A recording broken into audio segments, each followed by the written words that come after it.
예, 안녕하세요. 전 기획재정부 차관 김용진입니다.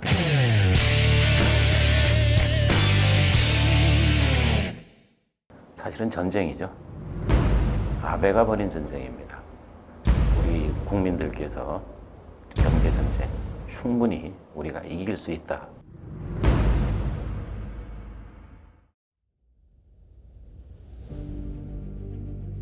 사실 이번에 아베가 어떻게 보면 수출 무기로 썼지 않습니까?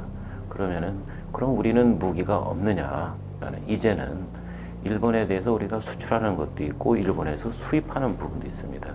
그 자체 하나하나가 다 무기가 될 수 있고요. 장기전을 그걸 버틸 수 있는 체력. 이 기초 체력이 결국 어디서 나오냐면은 결국 무역 수지 흑자냐 적자냐 그다음에 그것들을 받쳐낼 수 있는 경제 펀더멘탈. 그러면 이제 우리가 충분히 버티고 붙어볼 만하다. 우리하고 일본하고는 실질도 구매력 기준으로 보더라도 한 4만 1,000달러하고 그 일본은 4만 4천 달러. 뭐 큰 차이가 안 납니다. 그 수출 규모를 놓고 보면은 거의 뭐 일본의 한 80% 수준까지 또 따라갔고. 다만 계속 이제 옛날부터 우리 일반 국민들이 볼 때 일본은 경제 강국이다.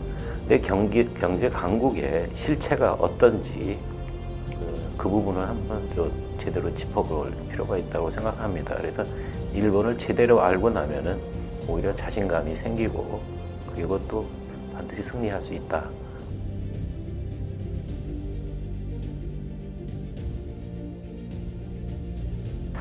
크게 보면은 의존도는 여러 가지 측면에서 볼 수 있습니다. 약간 좀 거시적으로 보면은 그 수출을 얼마나 상대방 국가에 많이 하냐, 또 수입을 상대 국가에서 굉장히 많이 한다. 그럼 그건 수입 의존도가 높은 거죠, 그죠? 또 하나는 이제 기술이라든지 이런 소재 부품 의존도 이런 것들이 있는 거죠, 그죠? 우리가 한 305억 불 정도 수출하고 545억 불을 우리가 수입을 합니다.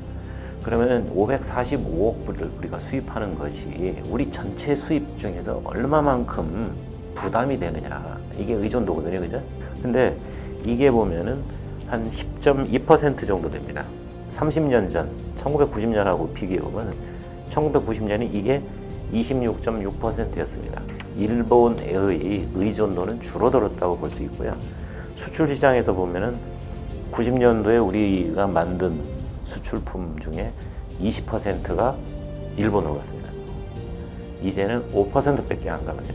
우리가 수입하는 거 한 80% 이상이 다 부품 소재입니다. 외국에서 다 수입하는 소재 부품을 하면 한 1,800억 불 정도 됩니다. 근데 일본에서 수입하는 거는 288억 불, 한 300억 불 정도 됩니다. 일본의 의존도는 한 16.3%인데 이것도 한 20년 전하고 비교해보면 20년 전에는 한 30%가량을 일본에 기댔다고 보면 맞고요. 그게 한 16.3%니까 계략적으로 한 절반. 이것도 그 매크로하게 좀 크게 보면은 일본 의존도는 굉장히 떨어졌습니다.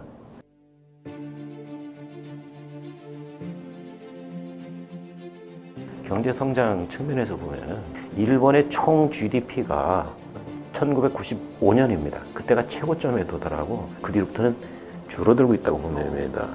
IMF가 그런데 또 최근에 발표를 했거든요. 2023년 되면은 이 PPP 기준으로, 구매력 기준으로 한국이 일본 추월한다 라고 얘기를 합니다. 수출 규모가 우리나라가 6천억 달러, 일본은 7,400억 달러. 격차가 줄어드는 속도가 굉장히 빠릅니다.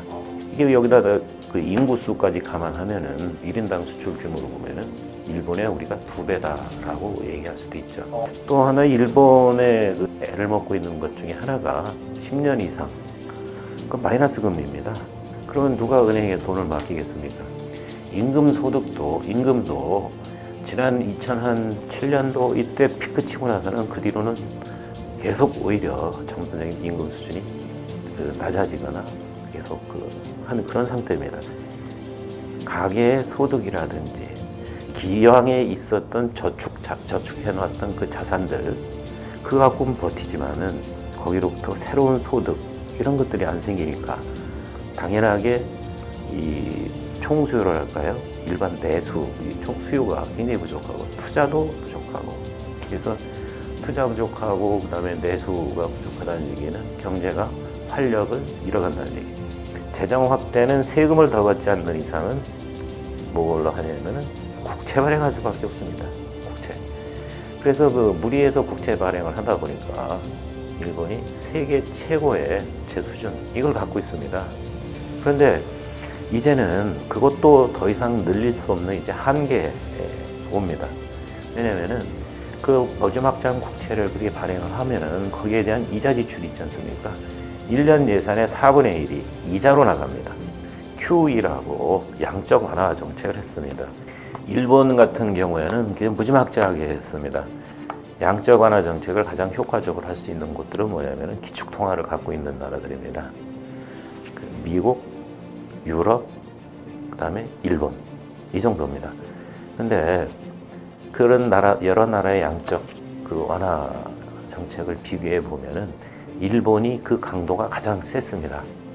거의 그 GDP의 100% 이상을 그 양적 완화에 썼습니다. 심지어는 이 일본 그 니케이 그 주식시장의 시총의 한 5% 가까이 되는 주가 하락을 막기 위해서 주식을 샀습니다. 중앙은행이. 세계에 드문 일입니다. 또 많이 중앙은행이 하는 게 금리를 또 기준금리 갖고 하지 않습니까? 근데 일본 같은 경우에는 기준금리를 더 내린다 하더라도 이미 내릴 수 없는데 마지막 한계까지 갔어요. 마이너스 금리입니다. 마이너스 기준금리가 마이너스입니다. 그리고 이 얘기는 정책 수단이 이제 다 바닥이 났습니다. 금리, 기준금리도 못 먹고 QE도 못하고 그다음에 재정 확대도 못하고 오로지 남은 거는 세금 더 올려야 되는데 세금을 강하게 그 세금 인상 드라이브하는 정권이 위험하고 그 재정을 동원할 수 있는 여력이 지금 다 떨어졌습니다. 더 이상 그 정부가 정책 대응한다는 게 다 그런 거 아니겠습니까? 아니면 감세로 해주든지 해야 되는데 감세할 여지도 없고 그래서 이제 아베 정부에서 지금 현안으로 돼 있는 게 소비세율 인상입니다. 그래서 8%인 걸 갖다 이제 10%포인트까지 올리고 중기적으로는 14%, 17%까지 가겠다고 지금 하고 있는데 이게 가능한지 이게 안 되면은 일본 재정은 무너집니다. 어제에 대한 민심입니다. 그 일본과 충분히 겨룰 만한 역량, 능력 가장 중요한 게 우리가 수많은 그런 위기, 도전 이런 것들마다 항상 우리는 뚜껑을 뭉쳐서 이걸 극복해 왔거든요. 충분히 우리는 극복할 수 있고 그리고 극복의 결과가 바로 그 길이고 그리고 기술 자립입니다. 이 경제가 반드시 우리가 승리할 거라